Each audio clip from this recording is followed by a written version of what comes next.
During my S25 Ultra coverage, one recurring theme in the comments stood out.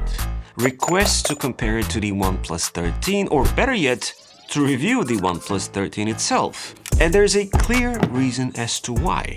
You see, on paper, these two phones share a lot.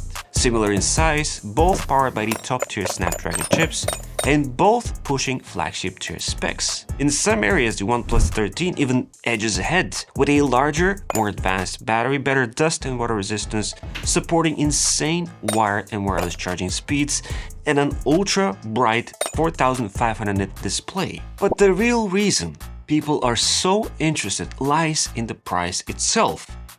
Or more so, the difference in price. $400.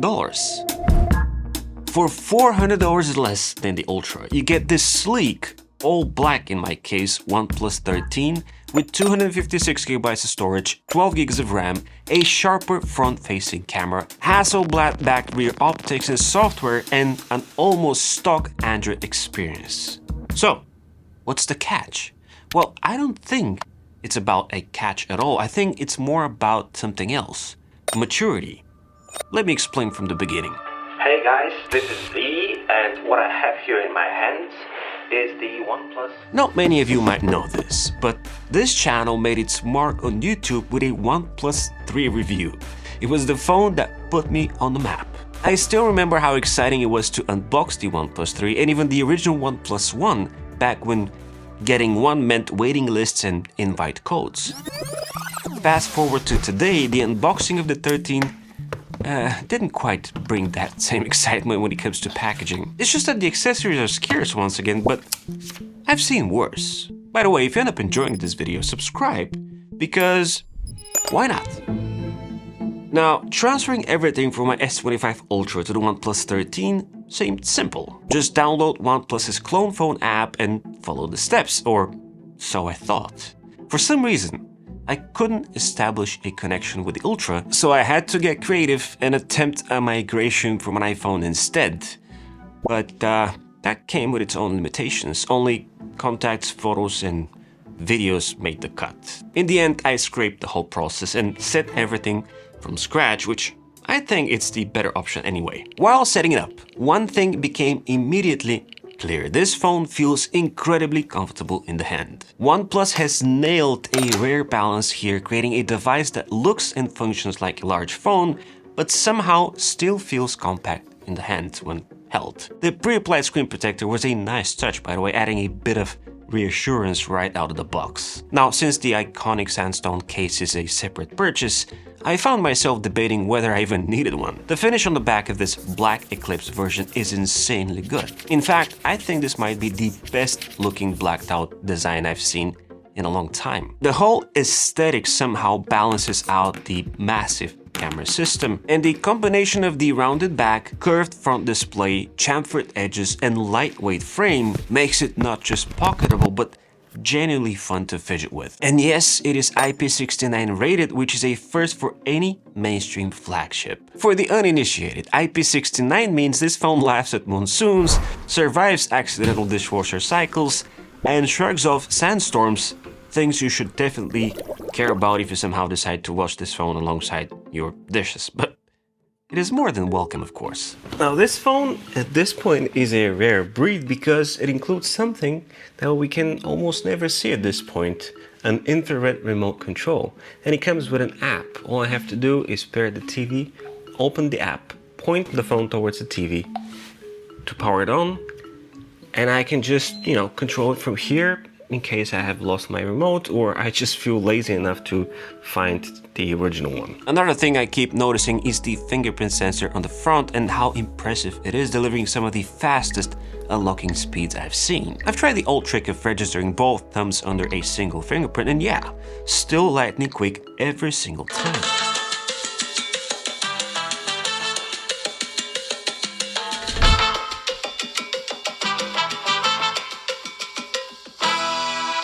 If you haven't used a OnePlus device in a while, there's something relatively new in OxigenOS called Shelf. By default, it pops up every time I swipe down on the home screen, expecting to see my notifications and quick settings. In its core, it is a glorified widget hub, but it is definitely not for me. So the first thing I did, disabled it. Thankfully, with Android 15's,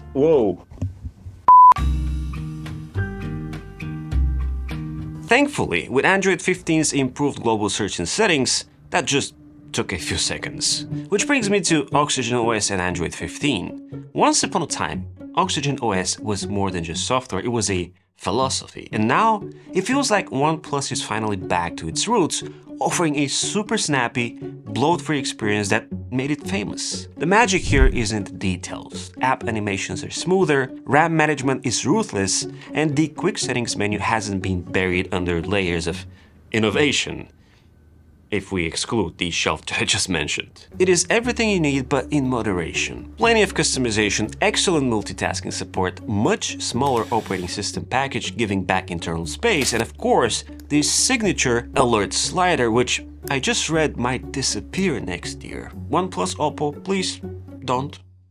Pretty please. Anyways, I think beyond the insane speed of navigating around this beautiful phone, my favorite feature has to be the multi-page folders, something that I highlighted in my recent S25 Ultra video, which I'll link below. Not everything is sunshine and rainbows, because for some reason the icon behavior, even though this phone is super customizable, is very much like the iPhone from, I don't know, an iPhone from 2023 or something like this, because all the icons are sticking to each other, so I can't really put any of the icons in an order or placement that I desire. Now, correct me if I'm wrong. If there's a way to fix this or change this or disable it, please let me know in the comments below. But it is a buzz killer. Now, I know for a fact that I'll get asked in the comments about the wallpaper that I use on the OnePlus, so allow me to clear the air. This is the Grayscale Tides 8K pack, which you can find in the first link in the description below, alongside Glimpse, which is my first KWGT Android widget. The Insight widget, on the other hand, has become a bestseller for iOS, along with my mini drawer, which brings that clean OnePlus expanded folder look. From a wide range of 8K wallpapers to interactive widgets like the HUD panel, I'm sure you'll find something that can spice up your phone, tablet or laptop and support a creator while at it. So check out ThisIsE.tech or ThisIsE.store, and if you want to get a special discount, look for the Easter egg code around the video.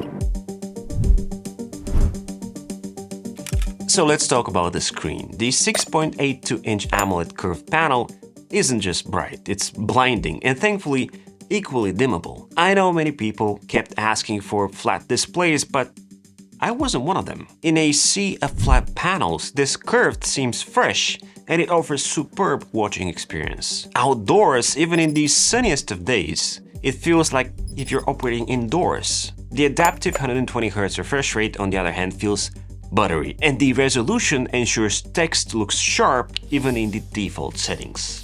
In fact, I tried ramping it up to max, but in all honesty, I couldn't really see the difference, so mid-range PPI for better battery life works perfectly fine for me. If I have to pinpoint some downsides, the only thing that comes to my mind is the anti-reflective tech that is in the Ultra and not present here. Reflections on the OnePlus 13 are very much present, but at the end of the day, not much different than most other devices out there. To offset what I just said, there's an arguably more useful innovation with the 13, and that is something the company calls AquaTouch 2.0. This feature allows the phone to work when the screen and the fingers are wet, which might come in handy in rainy days or while at the pool. There's also a new glove mode feature, allowing usability with gloves that are no thicker than 5mm, such as cotton, wool, and sheepskin. Now, since I started prepping this video, I already managed to scratch the screen protector of the OnePlus 13, which is good. I mean, the screen protector did its job, but I'm not taking any more chances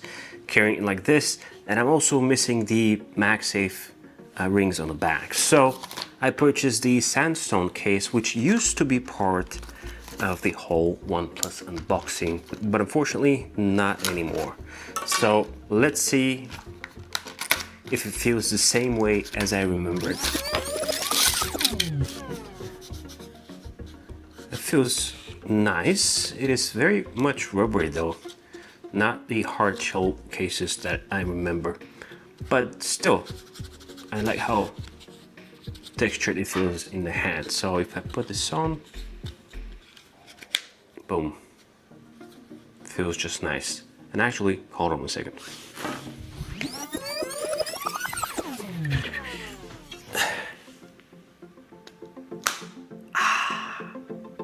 Nice.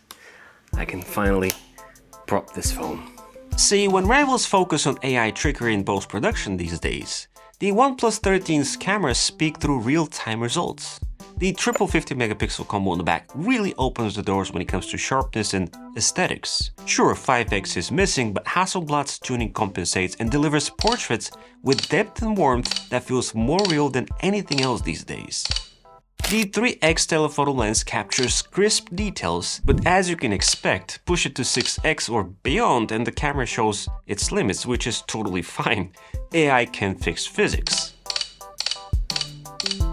Where the OnePlus 13 truly shines in my opinion is low light photography. The main sensor balances shadows and highlights perfectly, while the ultra-wide defies its smaller sensor size to deliver surprisingly clean shots. If I am to pick from photos taken with the iPhone, the Galaxy S25 Ultra and the OnePlus, I choose the OnePlus as everything seems that much more lifelike and real, less digital if that makes sense. The 32-megapixel front-facing camera is equally impressive, but you know what's perhaps more impressive? 4K 60 frames per second Dolby Vision HDR on all cameras, including the front-facing one. Okay, so we're outside testing the main rear-facing camera on the OnePlus 13 in 4K 60 HDR Dolby Vision. So it is very windy, it is very loud, but that's on purpose because we wanted to see how the microphones work as well. So you let me know in the comments if everything looks good and how you perceive and like the audio and video quality of this camera. Another innovation this sub-$1,000 phone brings on the table is a 6000 mAh lithium silicon battery that isn't just big, it's smart. You see, traditional cells lose capacity over time, but OnePlus's new tech reduces heat and mechanical stress, promoting longevity that should outlast the average phone contract. With 80 watts super VOOC charging and, dare I say, easily 2-day battery life, this really is a phone you can unplug on Monday morning and top up while getting ready for work on Wednesday. In practice, this translates to 2 days of moderate use or a full day of really heavy gaming and, doom scrolling and everything at max brightness. Actually, you'll still have more left. So why did I bring the immaturity at the start of the video? Simple. The one-size-fits-all approach to functionality and integration. The OnePlus 13 is an excellent phone for the average consumer, and it will be such for the foreseeable 4 years of promoted software updates. Based on current information, the OnePlus 13 is expected to receive approximately 4 years of major Android OS updates. But in 2025, it doesn't push beyond the bare minimum, at least when it comes to software. Take these small things for example. The inability to use quick actions menu or control center in landscape mode, or the fact that such a large device doesn't even support a proper horizontal mode at all. Now, correct me if I'm wrong, but I don't think there is a way to remove a folder from the home screen unless I manually delete or remove all the apps. Like if I hold the folder, I can, of course, shrink it and expand it. But besides that, I can open the folder, rename it, or ungroup it. So if I want to get rid of this, how? Going back to the initial icon behavior that I told you, if I have a folder and I enlarge it, I can place it anywhere on the screen. So I have complete freedom. As soon as I shrink it, it will stay where it was. But if I grab it to place it somewhere else, it bounces up to behave exactly like the icons on the home screen. So I no longer have the option to, place it anywhere I like. So, what's up with that? Then there is the bare bones app drawer, which can only be sorted, the lack of spell check or AI-powered writing tools, both standard in One UI 7, and notifications that could use a serious upgrade. Out of the box, OxigenOS feels basic, and for most people, that is more than fine. But for me, not so much. That said, at $900, the OnePlus 13 comfortably undercuts both the Galaxy S25 Ultra and the iPhone 16 Pro by hundreds, while matching or even surpassing them in key areas. And honestly, I love that this phone exists, and it will be my default Android recommendation for now. In a world where flagship often translates to overpriced, the OnePlus 13 is a reminder that true greatness doesn't need gimmicks or a price tag equal to an extra pair of earbuds and a smartwatch on top. It's a phone for those who want excellence without the ego, and right now that feels like a revolution worth celebrating. If you enjoyed this video, be sure to check out my Get the Most Out of the Ultra guide right here. It's packed with must-have accessories, many of which will fit the OnePlus 13 just as perfectly. Like and subscribe to the channel as well as my newsletter, and as always, it's been an absolute pleasure. This is E, over and out.